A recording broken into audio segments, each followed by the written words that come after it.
Have you ever wondered why some street food businesses in India boom and others shut down within 2 to 3 months?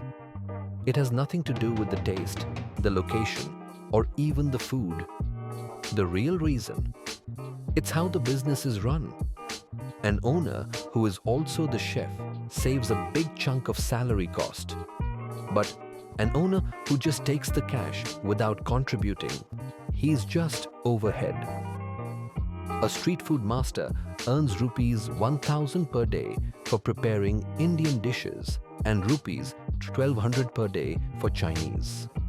That's rupees 30,000 to rupees 36,000 per month. Fixed cost. In the early months, when sales are low, outflow exceeds inflow. And with no working capital, many stalls are forced to shut down. But the owner, who is also the master, he survives the hard months and thrives later. That's the secret sauce of street food success in India.